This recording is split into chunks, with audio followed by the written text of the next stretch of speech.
Good afternoon, and welcome to another one of our cybersecurity seminars. For those of you who are in the room or who are watching this in near real time, this is the first seminar of National Cybersecurity Month. October has been designated as National Cybersecurity Month in the U.S., and there are various kinds of events and recognitions occurring around the country about that. And what we're doing here today is having a talk by someone who has been involved in cybersecurity longer than I have, and there aren't a lot of people who have that distinction, although there are a number of distinguished individuals, including our speaker. Tony Sager has been involved in cybersecurity for about 4 decades, and has been very productive in a number of different pursuits there.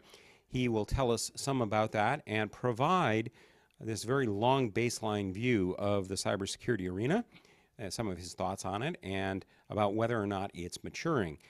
He is currently Senior VP and Strategist at the Center for Internet Security, a nonprofit that he'll tell you a little bit about. And please join me in welcoming Tony Sager. Thank you very much, Spaff, and thank you all for joining me this afternoon. Yeah, as Spaff said, we've been trying to schedule this for at least a couple of years. I retired from the National Security Agency in 2012, and we go back quite a few years, and we had talked about this several times, and we finally been able to pull off the schedule. So I'm glad it worked out, and thank you for joining us. Well, as Spaff said, I woke up one day and I realized I might be one of the longest tenured, longest continuously serving cyber defenders in the entire business, and completely by accident. I wish I could tell you I had some great vision and wisdom as to where the field was going and what would be important someday, and I planned my career accordingly, but of course that's not what happened. I just stumbled into this. So in the mid-70s, I wound up by accident applying for work at the National Security Agency. My real dream was to be an operations research type mathematician at Aberdeen Proving Ground, where my dad had been in the Army. And I remember I wound up in the math faculty area one day, and a recent alumnus had walked in. And it turned out, if you can kind of picture the world of the mid-70s, this person, who I'd never met before, but was a graduate of the same program, was the perfect NSA employee of his day. Advanced degree in math, native Russian speaker. That was like instant job security in the 70s, right? So he was somehow he had wound up at the National Security Agency. So he said, "What are you going to do after you graduate?" I said, "I hadn't really thought about it, but here's what I'm thinking." And he said, "Well, what about NSA? Have you ever considered that?" And I said, "NSA with the rockets and stuff?" And he said, no, NSA. And he wound up, he had a little brochure, which I still have to this day, with a phone number in it. Called the phone number, wound up at College Park, Maryland, taking the hardest math test I've ever taken in my life, and got a call some 10 months later. We'd like to have you join us if you can report in 2 weeks. So that was the nature of bureaucracy back then. So I stumbled into NSA working, and I spent 34 and a half years, all of it working in the defensive mission at NSA. So I'll give you a little bit of history, because as my career evolved, I realized I was kind of stumbling along as part of the evolution of the field that we now call cybersecurity. Right. And again, I wish I could tell you I was really thinking big thoughts and knew what was going to happen, but that's not what happened at all. So, so my career history wound up interwoven with the world that we're in today. And so I'm going to offer some observations, sort of recap some of the big themes that have emerged over time. I've had enough experience, learned a lot of lessons. I often joke that the business of cybersecurity is the failure business, right? We learn more from mistakes. So there's this famous quote from Will Rogers, good judgment comes from experience. Experience comes from bad judgment, i.e. making mistakes. I've been in the room for some of the most amazing mistakes you could ever imagine. And so some of them I made myself, as a matter of fact. But the idea was you learn a lot in this business from failure, right? From seeing how things break, from incidents being reported, right? From breaches and all that kind of stuff. And it's unfortunate that we have to learn so much negatively, but that really seems to be an inherent part of the business here. So if you're old enough in computer security, you have some kind of equation like this running through your head. And they're all slightly different, but it doesn't really matter But let me explain to you mine. Normally I'm talking to math-phobe audiences. I don't think that's going to be the case here. So I normally read them this equation in English. So I'm going to read it to you, but it's not because you don't understand the math. So I often say we're not really in the cyber business or whatever. We're in the risk business, right? Where risk is a function of three primary variables: vulnerability, threat, consequence. And there's a fourth variable, the one we get to manipulate directly, right? Controls is the all-purpose word for defensive things I can do, right? Actions I can take, technology I can buy, training I can deliver. And normally I apply controls so I can change the value of the other three variables, right? So I'd like to drive my vulnerability lower, and I do that by some technology, some training, the way I develop software, et cetera. I'd like to know more about threat so I can make good decisions, right? So I can spend money to learn about threat. I can subscribe to threat feeds. I can get reporting. I can deploy my own people. I can buy sensors. All those kinds of things allow me to learn more about threat. And then consequences is really a function of the business model, the agency's mission, or whatever the real desired outcome of the business is, right? And I can do things to help me manage consequence. Like the big buzz over lost laptops in taxis. That's a big thing in the areas that I work. And of course, you can encrypt the data, right? So it's at rest on these laptops. Well, that's a technical control, but why are you doing it? Well, you're doing it really to manage the consequence, right? So if the laptop gets lost, it's a lost piece of technology, but the data is inaccessible. So the consequence to the business is well managed in a case like that if you do it well. Anyway, so there's these variables are always kind of running in your head. So my career can actually be summarized in this equation. Right? I was hired to be a vulnerability analyst. So on behalf of the defense, hired to pretend to attack US systems, US cryptography initially, so that we would understand what was wrong, right? So we could understand our vulnerability and do something about it. Now those are, historically, the times seem pretty quaint compared to today. Back then, 10 to 15 years to build a new radio for the US Army, right? Long development programs, gigantic budgets relatively speaking. The other thing that we had back then, and believe me, we were working really hard. Again, it doesn't seem like it by today's standards, but we had the luxury of lots of time, right? Long development times. We had a relatively large amount of money to invest to improve security. But most importantly, we had control of the environment. Okay? We could decide who participated. You either have a security clearance or you don't. You're a trusted company to the US government or you're not, right? It was a kind of a binary decision. You were in, you were out. And think of that as control of the environment. And in today's world, of course, you have essentially none of those, right? You don't have much time to make security decisions. You don't have an infinite budget, and you certainly don't have control of the environment. So we go from a world where the government sort of runs this activity, is in control of it, to one where it doesn't. And I'll talk a little bit about what all that means. So another way to look at my career, I tried to diagram all the jobs I had and organizations I was a part of or I managed during my time. So look at the lower left. I was hired as a ComSec analyst, communications security, right? So looking at the cryptography primarily of US systems, US randomization, key management, and things like that. And playing the role of bad guy. All right, now why would you do that? Remember the prior equation, right? Function of vulnerability and threat. So remember, in those days, historically, at a national level, we thought of having one enemy, right? It wasn't this sort of wide open world. There was sort of one nation that was a threat to our existence. And how much did we know about this threat to our existence? How much threat intelligence did we have? Well, even as a person who had lots of security clearances, I can tell you we didn't really know very much, right? There was no marketplace of threat feeds. There wasn't this wide open reporting of attackers and their successes and their failures. So we believed we were vulnerable, right? We believed there was an existential threat. So what do you do if you're a risk decision maker and you're faced with this really heavy threat and you don't understand it? Well, you, by nature, right, a rational person then says, I'm going to think about all the bad things that could happen. I'm going to plan for the worst, design for the worst, and build for the worst. Okay? And one way I do that is I hire a bunch of geeky people to be in the back room to pretend to be the bad guy, right? We call that penetration testing, red teaming, black hatting, vulnerability analysis. So that was really the role that folks like me played, right? We were there to help understand the threat so that we could make good design decisions. Now again, you do that because you have the luxury of lots of time, money, and control of the environment, right? none of which we have in any great supply today. So lower left, ComSec, and then all these other threads, and SPAF has a role coming into computer security and all these different things. So there were many organizations, threads, and you can see, okay, so communication security was aimed at what? What question primarily in security? Confidentiality, right?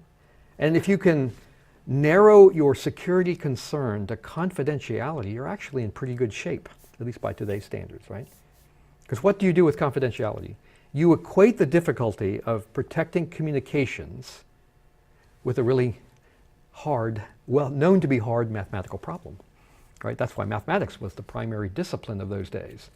So you say, if I can equate the difficulty of reading my mail to a known hard mathematical problem, what do I get for free? Centuries of research in mathematics, right? Like factoring and problems like that. So that's why you do that. And that's why at the heart of it, cryptography is really a mathematician's game. And so that was the way we thought of the security problem to be solved. Therefore, the primary career field was around ComSec, mathematical cryptanalysis, and so forth. But of course, again, those days are kind of quaint by today's complex standards, right? So we have to worry about as information becomes more fluid, it moves more, it's in more places, lots more people have to see it. You have to worry about the technology that handles it, moves it, et cetera, right? So computer security, and then you have to worry about as information takes more form, the security of the information itself becomes the driver, not the cryptography, not the computing device. So you have information security, system security, all these things start to become the way you have to think about this problem. The all-purpose term that emerged quite some time ago, still the name of the mission at NSA, is information assurance. And that was actually kind of a breakthrough in security, right? There was a bit of nuance there, not everyone understood it, but information assurance was meant to imply there is no golden state known as security, right? There's no done, there's no end state here. Assurance is about confidence, right? Measuring confidence or making an assessment of confidence, which changes constantly because you get constant new information, right? So your world gets more complex, you learn more about bad guys, the business makes more demands upon information technology. So you have this complex changing environment. And so assurance was meant to imply this sort of never-ending struggle to both learn what I should worry about and then take action upon it. So that's still historically around.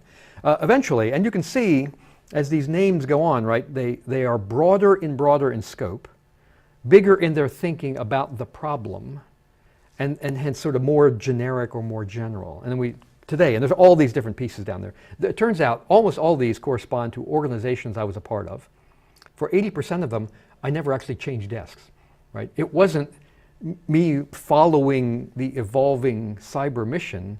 It was the organization, the institution, evolving to deal with a growing awareness of the problem, and hence, what should we do about it? So we rethink ourselves, revamp our missions, rename ourselves, and grows and grows. Until you come to the all-purpose word cyber. And I don't know what your culture is here, but anyone who says cyber with nothing after it probably doesn't know what they're talking about, right? There are more cyber warriors walking around the DoD right now who couldn't spell IT if you spotted them the I. I mean, it's because it's trendy, right? It's the hot thing. You can get more money and authority and power. So that's the nature of bureaucracy. So another parallel reason for these renamings is because I call it the salute the flyer, a taller flag theory of organizational design.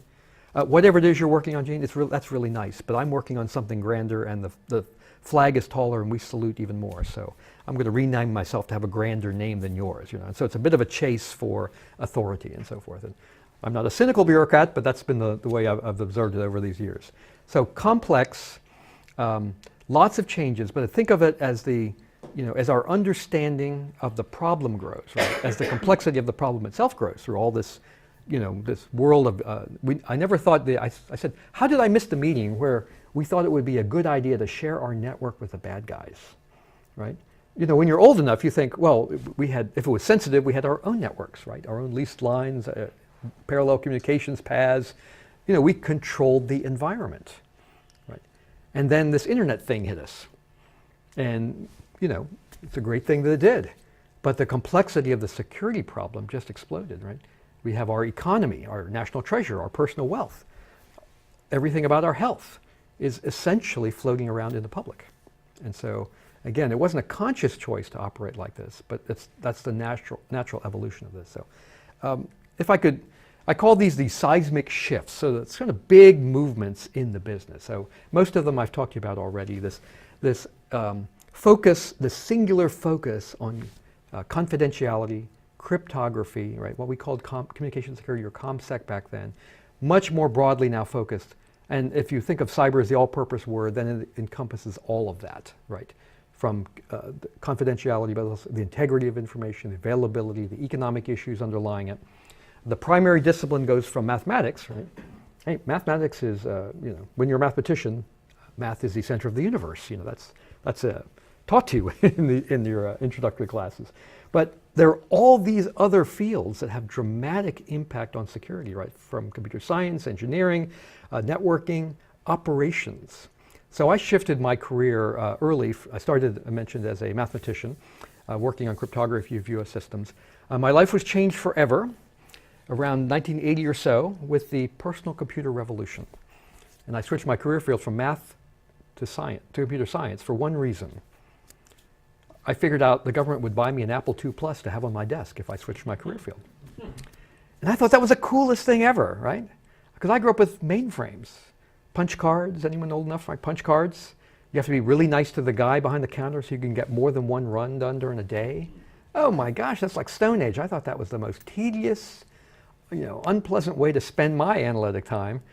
So this idea of having computing power on your desk, under your control, that one human being could understand, it was really extraordinary to me. So why would the government buy a nice young person like me an Apple II Plus? It was because they wanted to support my hobbies and my personal interests? Not at all. Because we were moving to a world where this commodity computing, right, driven by what we used to call before that the microprocessor revolution, was changing everything. See, I started, in the organizations I started in, don't laugh, software was considered too unreliable, too flaky to do anything important in security. All cryptography was built in custom hardware. All nuclear weapons control systems were in custom hardware, right? Because we could control it. We could design it, we could test it, we could model it. We could model what happened, conceptually, at every gate and transistor and pretend it failed and see if that had an outcome we didn't like. If so, I'm going to put an alarm on there, or I'm going to duplicate it, right? Or I'm going to put some extra circuitry. Hardware was reliable. Hardware could be trusted. Software, way too flaky, right? But economics always wins. So these little microprocessors and personal computers started to sneak in as the front panel display for the hardware cryptography, the interface box, the communications controller, right? The panel, the display panels. It was inevitable, very inexpensive, very cheap, very easy to reuse, integrated circuitry allowed us to have these kinds of functions at incredible costs, right? Incredibly low costs. At the cost of, though, loss of control, right? You're buying things really off the marketplace. So a lot of designs came in about that time to take advantage of this commodity hardware, but then to try to duplicate, triplicate, work around, build alarms, all kinds of workarounds to try to actually make this useful. So you move from math, you move to all these other disciplines. When I switched, though, from math to computer science, people at NSA thought I had just committed career suicide, right? Because the computer science people at that time, I've heard this many times, that's just the implementation of security. Right? Math is where the action is. And then that software that, that actually controls whether the cryptography works or not, that's mere implementation details. Okay, I didn't mind because I was having so much fun. I thought it was so interesting. So we then shift, another big shift, this focus from the technology itself, right? The math, how good is the hardware, to how does it get used? Because we all know this is one of the lessons of modern life, right? No matter how good your security, no matter how good your product, users are incredibly creative at undoing security, right? That's just our nature. And so operations have started to dominate the cyber business, right? The attackers, the game, us versus them, incident management or incident response, all these things have taken over. And you move to this sort of quasi-war fighting, heroic battling back and forth. And so these other disciplines start to really come in as important in this. And we move from, well, we got the technology right, and too bad they couldn't use it well, right? To people in the security business are active participants, right? We are in the fight. So we cover the range now from the ideas, the research, the basic technology, the mathematics, up to and including the operational use of things. There's a talk I used to give, and the title is "I'm a Reformed Monopolist." Okay, that world of the 70s I told you about, right? That was a government monopoly. You know, that's not a bad thing. That's just where we were. If you cared about security, you were somehow associated with the U.S. government because we treated it, rightfully, like a national security problem. We don't all build our own armies here in town, right? We pay our taxes. The national government protects us against enemies out there, beyond our borders, right? In physical space. We don't even think differently about it. And that's kind of the nature of the way we thought of this game in the 70s and 80s. There were enemies and their friends, and we could decide who they were. We knew who they were. But now the world is much more complicated, right? So we move from the government will tell you when technology is safe enough. That was one of the jobs I played, right? Test something to make sure it's acceptable, to an open market. So we go from 10 years to develop a radio and the government will tell you when it's good enough to, my gosh, where's my new iPhone? They haven't come out with anything in a year, you know, and whatever it is, I need it now. I didn't know I needed it a month ago, but I need it now. And that puts a lot of pressure on the security business, right? There's no 10 years to make a security decision. There's no room full of analysts, at least in the government sense, that gets to study this commercial technology before it comes out, right? So it puts tons of pressure on our ability to make good security decisions. And then the last one is really the driver, and I want to leave you with this in this sort of seismic shifts. I talked about the way we thought of cyber as a national security problem, right? And it is, but that was the entire focus of the 70s or so. But today, what's driving the business, I'll give you some examples in a bit, it's really about economic and social risk. Right? That's what's really driving us today. And I do a lot of public speaking. The most frequent requests I'm getting for the last year or so are not from technologists, not from security people. I don't know if you're tired of hearing from me or not, but you know who asks to understand about this problem? Insurance companies, auditors, law firms. There's not a law firm, certainly in the DC area, that doesn't have a cybersecurity institute now with a certification, right? Every insurance company is in this business. Every auditing firm has some sort of a cyber auditing, division associated with them. They're all coming. Now, as technologists, that makes us uncomfortable. Oh my gosh, the lawyers will ruin this. Well, but this is the way as social creatures, we organize ourselves, right? This is what happens. It's not about technology, it's about how human beings, citizens, institutions make decisions, which are driven by things like economics and social ideas, right? Perceptions of risk. So there's a term I'm using, I'll try it on, please don't take it personally. We might have hit peak geek here in cybersecurity, right? This idea of this is driven by geeks and, hey, don't be worried, there's plenty of great work out there for all of us. That's not the issue. But when we think of it as a wizard and geek-driven business, then we take one perspective in terms of its impact on society. But rightfully, in terms of how decisions get made at grand scale and the role of citizens and companies, it's really driven by the last line up here. So think about that a bit, and I think there'll be some other examples.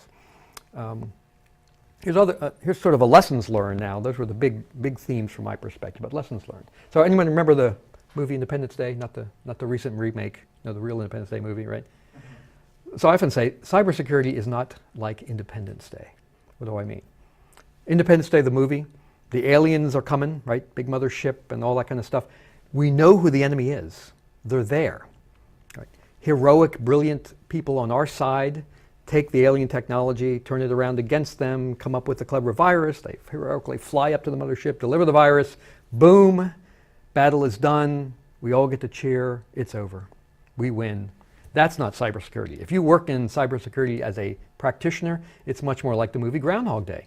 It's the same thing over and over again. And you can get it right 50 days in a row. Guess how many parades there are for cybersecurity practitioners and defenders? Not that many, right, Spaff? Not many parades for us who are slogging through. It's a great day when nothing happens. And very few people are wise enough to thank you for it. But you certainly get their attention when something bad happens, right? CISOs are hired to be fired. And so there's, it can be a thankless business. And yet it's incredibly satisfying. I mean, I chose to spend my 35 years doing this stuff because I think the challenge of defense is so much more interesting and satisfying. And my friends who work offense, hey, all you got to do is find one thing and exploit it. Big deal, right? Well, they're a lot better than that, but it's still, their challenges are really different. But at least they get victory every once in a while, right? At least they get to take care of a bad guy, steal the information, inform the US government, whatever it happens to be. They get more victories, they get more parades. Get used to it. That's the nature of the business, right? It's okay. Defense is amazing in its own right. Another lesson for me, so I mentioned that equation, right? My life was in vulnerability. So one of the reasons I spend time putting these ideas together and talking to people, by nature of the work that I've done, I think I've seen as many things break as maybe anybody in the business. So I spent the first third of my life, professional life, learning the craft of finding vulnerabilities, right? Initially in mathematics, right? And NSA is an amazing institution with an in-house body of knowledge and a great system to bring people up in that technical discipline. Switched to computer security. Spent a lot of my technical time as what was called a software vulnerability analyst. Think of it as finding 0 days, and I called it reading other people's software for a living. And then scaling that up to look at systems, networks, and up to operational testing. So red teams, NSA Red Team was one of my groups, blue team. And when nations fight against nations, right, this is not a packet-to-packet fight. This is think of it as a full-dimensional fight. Everything from the software to the hardware to the bugs in the walls and implants and signal theory and signal stealing and all cameras and hidden in little all that stuff you see in the movies. It's not quite that good, but it's pretty close. Okay, so that's how nations compete. So at the peak job I had, there were about 750 people whose sole purpose was to find flaws. So I got to see a lot of these, both directly as created by my groups, but also in my work with the rest of the Defense Department, the intelligence community, huge hunks of the industry I've worked a lot with on these. So got to observe over and over again problems, right? Try to understand root cause, see what red teams find, see problems found in the sort of core mathematics, in the way a product is built, in the way it gets applied, its emergent security properties in a system context, and then in real life how bad things can be made to happen. And it was startling, right? So I worked as a technical person primarily, worked as a manager for a third, and then spent the last third of my career both as a manager but also looking at all this and going, what in the world is going on here? Why are we seeing the same things over and over again? That's what kept striking me. So, and we did good things, right? The red team, we found a problem, we told them, we gave them PowerPoint, we told them exactly what we exploited, we gave them the Microsoft patch number to fix it. Those problems almost never got fixed. And you could draw a quick conclusion, right? And some military senior people I dealt with did. Oh, our defenders are lazy, they don't care, they're untrained, blah, blah, blah. And my response was, any enterprise of any size, like the Defense Department, that puts their fate into the hands of 20-year-old tech school graduates is guilty of bad strategy, right? So, I've been in meetings where the general wants to fire the private who failed to put in the patch that was exploited, blah, blah, blah. I said, that's the same, by the way, General, that's the same private that, suppose he'd ask you for 2 hours of downtime so he could update the mail server. Oh, can't do that, that's mission essential, we must have the mail. So we're taking our lowest paid, youngest, least loved, right, most under-equipped part of the workforce, giving them conflicting requirements and expecting them to save us, running incredibly complex, incredibly fragile technology that was never designed for the kind of things that we put it through. That's bad strategy. And it's not the way to really think about this problem. So knowing about the flaws themselves is not enough to get them fixed, right? And yet most of our business is geared to this sort of breathless drama of revealing the red team result, of exposing the 0 day, right? Of this sort of publicity generating, heroic cleverness to find flaws. And yet history tells us that doesn't get them fixed by itself. And why is that? Well, it's because that's not why people make those decisions, right? Sometimes you can embarrass people into fixing things. But if you want to get to the real root cause, then you have to think more strategically about these problems. So people would say, hey, the red team told them what to do. They're good people. They even told them the Microsoft patch number to put in place to stop them, right? But anyone who's thought about this, and I know you all have, fixing that patch, what happens the next time the red team comes? They just come somewhere else. Or someone undoes that patch because they couldn't install some application, right? So the notion was the thing that got exploited doesn't get fixed at its root, right, fundamentally, except at a different place in a different point in the life cycle. That is, if you can't manage configuration changes at scale across a complex enterprise, then it doesn't matter if you fix the one patch, the one hole, the one configuration change, because it'll get undone or lost in the noise of all these other changes. And yet, and here's a fact, of all the red teamers that worked for us in NSA, that group was 150 people, by the way, right? Not a one of them that I ever met had ever run a network bigger than would fit in a couple of desks, right? That's not why we hired them. That's not why we trained them. They didn't speak the language of system administration. So they didn't know how to convey what they learned, right? What they pointed out, what they discovered. They didn't know how to translate it into the language of better system administration. It's not their fault. And yet we treated that information so closely that people that did understand it weren't authorized to hear the story. You know, the blue team worked for me, right? And the red team would find these problems. The blue team would be tasked to go fix them, working for me. But they weren't authorized to hear what the red team had found. Does that sound ridiculous? Yeah, it does, right? It was true. And I said, one day they're both going to work for me and I'm going to fix that problem. I'm going to put the same manager in charge of them and I'm going to hold them accountable to see the problems get fixed.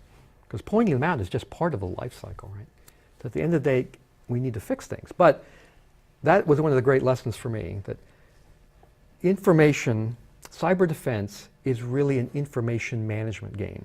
It's not a technology game. It's not about buying the best box.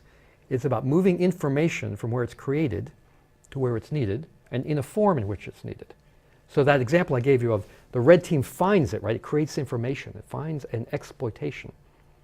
The challenge was to move it to the place where it's needed, i.e. the system administrators, in a form and a language in which it's needed. The language of configuration control and management across a complex distributed enterprise. And what I did a quick study. 50% of what the red teams would find could not be fixed by the system owner that asked them to come in. 50%. Why? Well, because they would say, well, we walked right through your perimeter, Mr. System Owner, and they go, thank you, you guys are really clever. It was wide open. Why? Because we would work on this DoD network, but the premise routers, the big routers at the edge, were not actually run by them, it was run by DISA, right? So it's the equivalent of their internet service provider.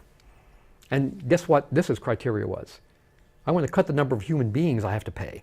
So the routers are all wide open, okay? That's very cheap to run. It's not very good security though. So you can tell DISA, or you can tell the system owner, this is your problem, but they can't do anything about it. In fact, if they're really clever, and most of them were, they had already told DISA, please don't run my premise routers wide open, right? You're leaving me exposed. All right, so you couldn't fix it. A number of problems that they found were really a function of DoD policy. They had to do it that way because that was the policy. So if you didn't tell the policy maker they had made a mistake, right, you couldn't tell the system owner, you had to tell somebody else. And then a quarter of the problems were only fixable really by the vendor. If you didn't tell the vendor, you could never solve that problem at the root cause level. So this information management then is really the nature of successful cyber defense, not technology. And it's not about information sharing, right? The only thing that legislators can agree upon in Washington today is threat sharing, right? We're going to pass legislation to encourage threat sharing and protect people from threat sharing. You know why they agree to that? Because it's viewed as harmless, right? It's like motherhood and apple pie. Threat sharing is good, therefore we should share more threats. You know, when I talk to public audiences, 99.9% of what you need to know to defend yourself, you already have in the public. You don't need any other threat feeds, frankly. You don't need any double top secret information from the US government. Believe me, I live in that stuff. It's in the public already, right? The challenge is not getting more stuff into your inbox. The verb to remember is translate. How do you translate millions of data points into a small number of positive, constructive things you can do? That's the real fundamental challenge of cybersecurity, right? It's an information management problem, a translation problem. So whenever people say threat sharing, I always say, no, translation is the problem, not the sharing itself. Yeah, sharing is good. We all salute. It's lovely. We want to share. We want to learn. But for the vast majority of consumers, adopters, enterprises, translation is the problem. And here's an observation. Most federal agencies can't do that. Most enterprises can't do that. Take smart people, all right, access to information, a lot of skill, a lot of time, translation into action. So we'll talk about what we're doing about that. Next thing to remember is the bad guy doesn't perform magic, right? There's still a sort of a romance to this business. you know, this is about wizards, and the scruffiest looking person in the room, I won't name any names here, must be the smartest person, so we have to hire them. And if you treat this as wizardry, what's your only defense? Hire your own wizards, right? You have no choice. Bad guys are good at what they do, believe me. And I'm one of the few defenders that lived in an offense organization for 35 years, right? So a defender who gets to live and breathe and cross-train people and move them back and forth across the biggest attack machine, you know, really in the world. And so you learn a lot from that. You learn that they are good, but they don't do magic. They have a boss, they have a budget, right? They don't like to take risks. They like to be pretty certain that what they do is going to work. So they can be very cautious.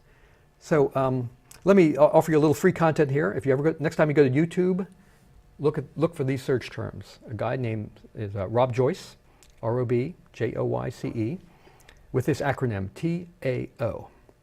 Okay, Tailored Access Operations. Rob Joyce, TAO. There's a 40-minute video on there. It was at the Rob delivered this. Rob's a friend of mine, still at NSA. It's a 40-minute video given at the Enigma conference, I think, a year or so ago. It's the most underappreciated video in the business right now, I think. Rob is the director of Tailored Access Operations. Think of them, and I offer no official verification of anything, as the organization outed by Edward Snowden. This is the attack machine of the US government, right, at NSA. And basically, the theme of his talk is how to stop his teams. Okay?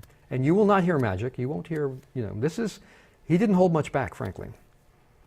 What you will hear is professionalism, patience, willingness to build infrastructure, willingness to wait for a person on the network to make a mistake, willingness to look for your weak points or your weak connections, right?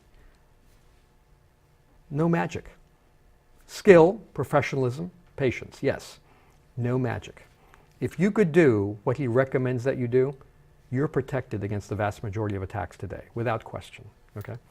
And the things that Rob are telling you, they're exactly what my nonprofit is telling you. And I'll show you in a minute. It's exactly the positive unclassified guidance coming out of NSA. It's exactly the positive guidance coming out of the Australian ASD and lots of other places, right? There's no mystery to that. And by the way, we all talk. We all talk to each other. We're all friends, swapping notes, thinking about how to solve this problem. So we don't do magic from the bad guy side. We don't have to do it from the good guy side.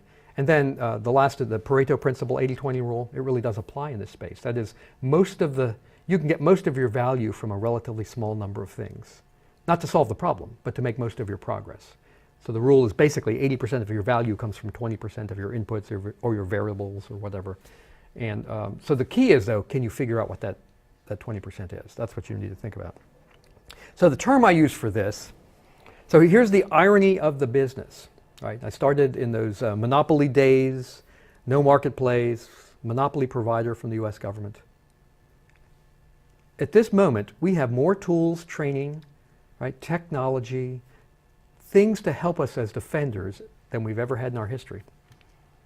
And yet, we seem to be getting worse, not better. Actually, technically, we're getting better, but not nearly as fast as bad guys are getting better. So what's going on here?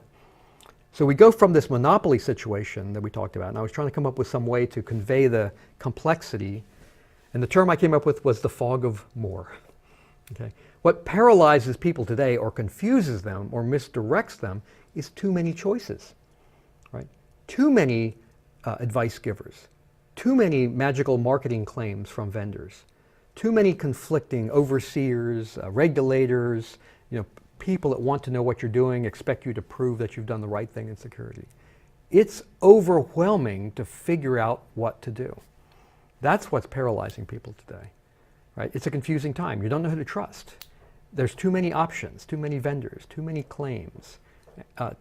There's no way to sort this out on your own for the vast majority of enterprises. So it's the difference here, and the fog of more is actually a pun on the book, The Fog of War, if any of you remember that. We were all required to read that at one point in my NSA career. And it was talking about the impact on high-risk decision-making, specifically warfighting, right, at the emergence of the information age.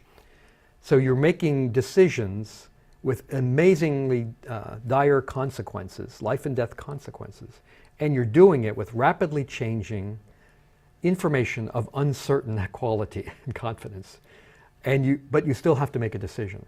right? So how do you manage that really complex environment? So the term the author came up with was the fog of war, and I used war as a way to capture this. This is the topic of my RSA talk in 2014.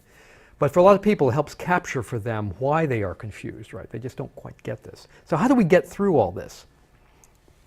Well, I call this the defender's dilemma, the three-part challenge in front of you. You have to figure out the right thing to do, right? I talked about that. And how much to do, because you don't have infinite resources. Everything in cybersecurity defense is about prioritization. It doesn't matter how much money you have or how little. It's all about prioritization of your actions, of your funding. And then you have to actually do it. And by that I mean convince the boss, get a budget, pick the right tool out of the marketplace, implement it, operationalize it, do all that. But the most insidious, most challenging of all is number 3. You have to prove to others that you've done the right thing. And you're going to have to do this over and over and over again. I mentioned auditors, insurance companies, right, regulators, folks like that. They think of them as enforcers, right? Their job is to verify or validate what you have done. But this is more pervasive than that. We are all, every institution is now part of a complex supply chain, right? From a Walmart to an automotive manufacturer. They have thousands of supply chain partners integrated into their supply chain, their development cycle, their production line, etc. To make that work, you have to have IT that integrates all this together. i.e., you have to share data and control paths, right, in a really complex way. Oh, and by the way, if you're a supplier to Walmart, for example, and the notion is you have access to certain data because no one wants to store stuff in a warehouse. Too expensive, wasteful. So therefore, the agreement is on the Walmart stores, when the inventory gets below a certain level, just ship it directly from the manufacturer. We're not sticking it in a warehouse and moving it. We want it to come directly from the manufacturer. So the contract is so that you know on your own when the inventory gets too low.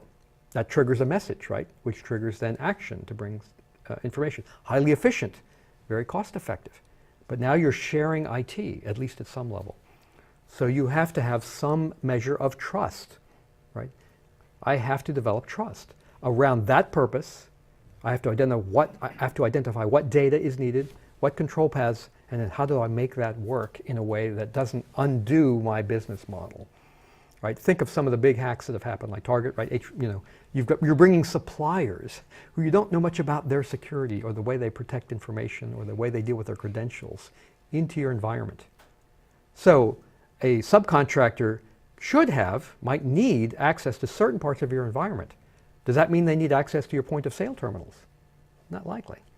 Or to your backroom accounting? Not likely, right? So you have to, as an IT person, figure out how to make this work and then protect against it. So that how do I demonstrate to others I've done the right thing? So this is going to happen over and over and over again at every scale. So this is what really drives the business now in the future. And I call this trust has gone from a binary condition. Remember where I grew up, right? Cleared or not, trusted by the US government or you're not, you're my ally or you're not, to this world where trust is dynamically renegotiated over and over again around very specific purposes, okay, in the business context. I actually came up with this in war fighting. I call it Tony's 3 rules of war, as you'll forgive me. Then you'll immediately know why I should never have been in uniform. Tony's 3 rules of war. Number 1, we never go to war without our friends. Okay? That's US doctrine, right? Think of coalition war fighting in the Middle East and that kind of stuff. We never go to war without our friends. Number 2, we don't know who our friends are until the day before we go to war. Right? If you ever watch those politically, a politics watcher, this is not the happy kumbaya coalition of the willing moving forward, right? There's a mix of arm twisting and bribery and cajoling and convincing to get all this to come together at the last minute often. And that was literally happened in some of the conflicts in the Middle East. So you never know who or you don't go to war without your friends. You don't know who they are till the day before. And the third is, half your friends can't stand each other. And they certainly don't trust you, okay?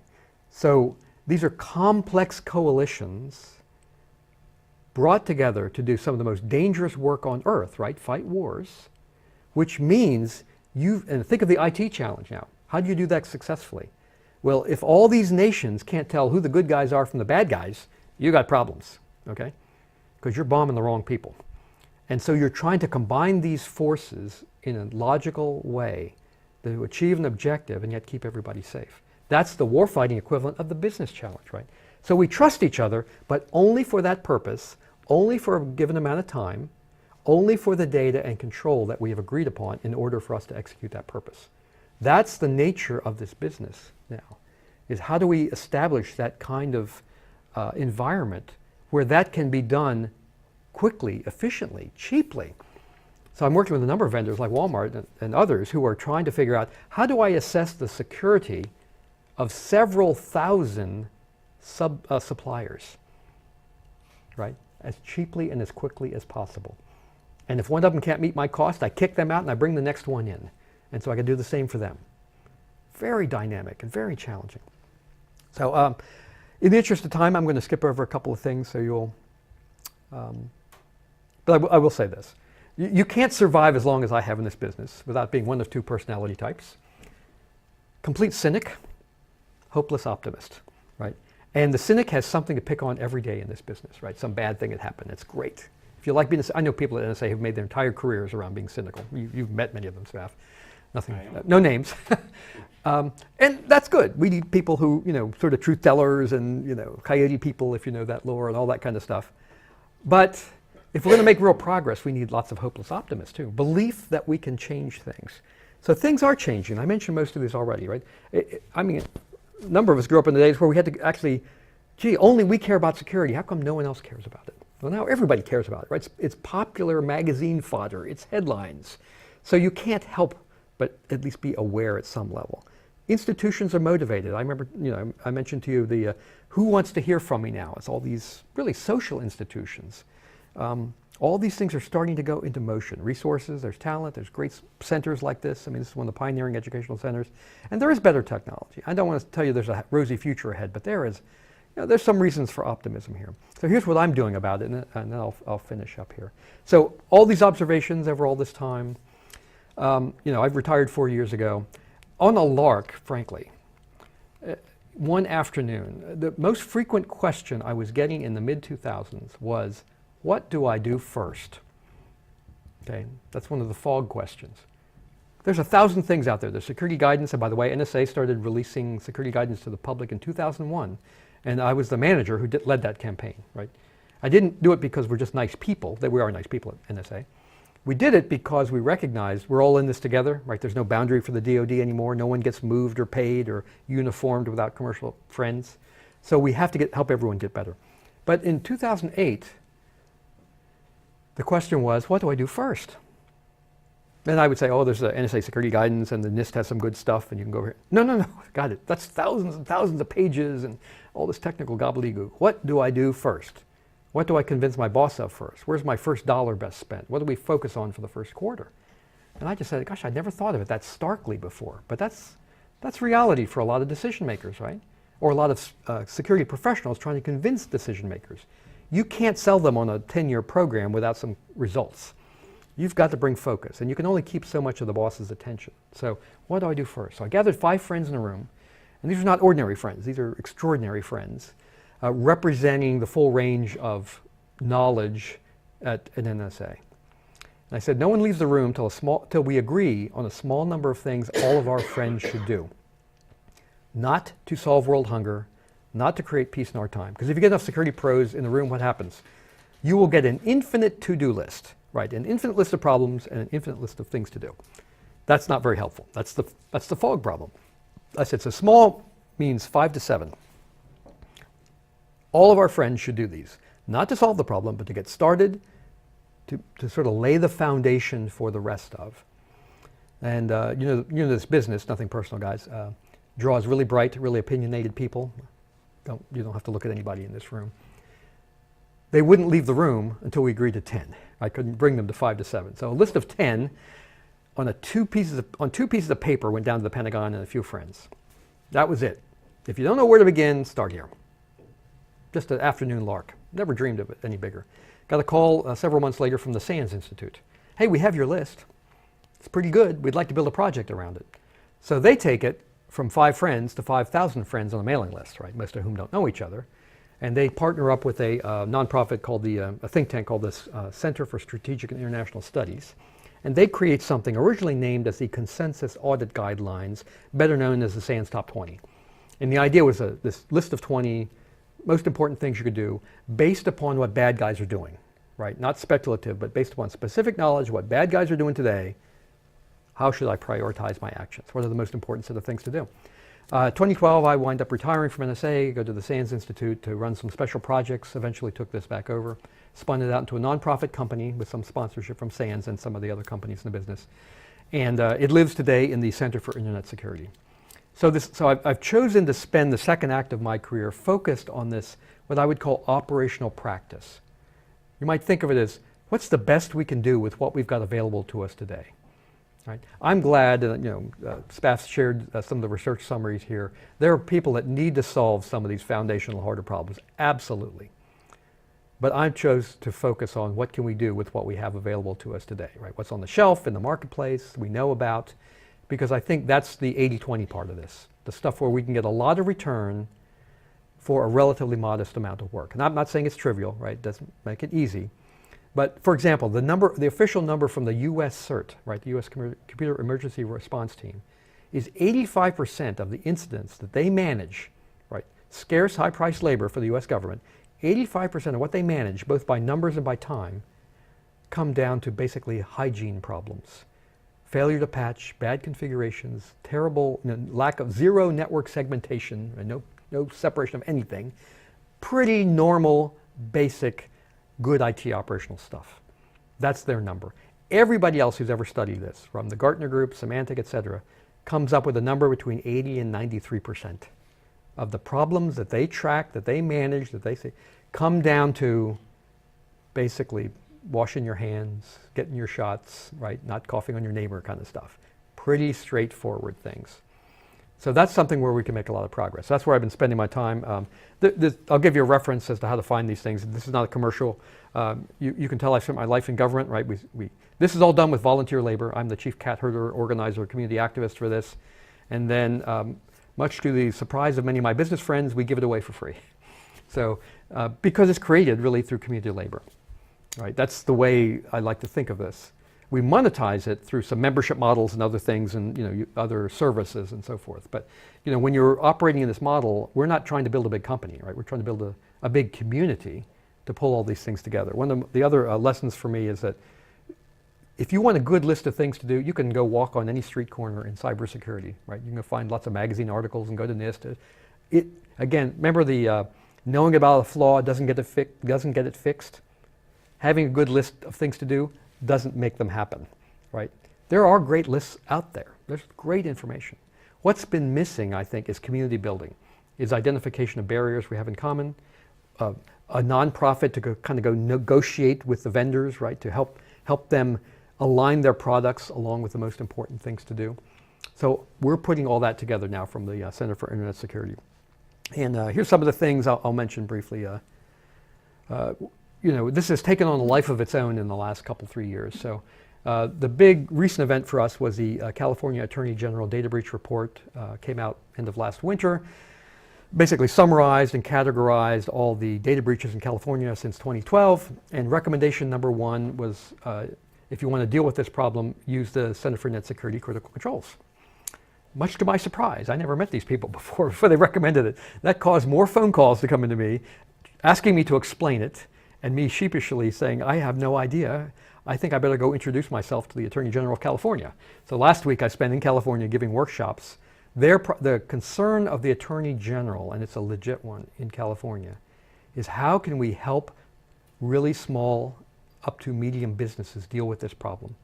Because they can't deal with it. They don't have budgets for this. They don't have security staff for this. There's no way they're going to do it on their own. So we're retuning a lot of our content really to aim for these small businesses, right? We write them in plain English, lots of pointers to free software, lots of sort of community building to band people together that are similarly situated so that they can learn from each other, create use cases, that kind of stuff. So that's the stuff that we're doing. We're in the NIST cybersecurity framework. If you look at the tail end or the recommendations, and one of the things I spend a lot of my time doing is talking to the big threat intelligence companies. What are you guys seeing, right? I don't get all their data. I get summaries of their data. And we map them into our control set to make sure that we're picking a good set. So you can look in the recommendation section of the Semantic document, the Verizon document, HP, Solutionary, Palo Alto, a bunch of those. That's just me and volunteers working with the authors of their reports to make sure their specialty is characterizing the problem. Our specialty is the translation, right? That problem, can I translate from summaries of bad things into a relatively small number of positive, constructive things to do? Pardon me. The other three, I'll just point out, a lot of these are references or recommendations or folks that use our work now. The rest of these are really not cyber geek institutions, right? The National Governors Association, Association of Policing, Zurich Insurance, other things. CP&I is a security one from the UK. But most of these, again, we're seeing the emergence of these social institutions trying to figure out what to do. And of course, they don't have security staffs, right? They're, the Red Cross, people like that. This is not where they live. So the good news is they look around for something to latch onto, right? And whether it's us or NIST or whatever, that's all fine. But this is more evidence of the emergence of these social forces in motion that are trying to make sense of this problem and do something about it. So, I'm part of the multi-state ISAC. Our center is actually about 100 people. My part of it is actually very tiny. There's a tiny team that runs the Critical Controls Project. There's a bigger team that runs what's called the CIS security benchmarks, which are the detailed configuration guides for like a Windows desktop, an Apache server, an Exchange server, that kind of stuff. And so we have a wider range of things. But I'm going to leave you with the contact information, or you can get an address from me directly or reach me through SPAF. So let me just summarize real quick, and then after the recording's over, I'll be glad to stick around for some time and take questions if you have any. This has been really the story of my career, which has really been riding the wave that we now call cyber, right? So seeing it kind of initially as a technology project, seeing it at the national security level, watching its emergence into all these other different fields, the different sort of the ways that we view the security problem, and then to see it become a basic factor in our economic and social health as citizens of the country. So this is really an amazing journey from my perspective, and I feel really richly blessed to have have the opportunity to be in the room for lots of the big decisions, the big incidents that happened, the big changes that occurred, and then a chance to share it back with folks like you. So with that, I'm going to wrap up, and so thank you very much for your time and patience here late this afternoon. Thank you.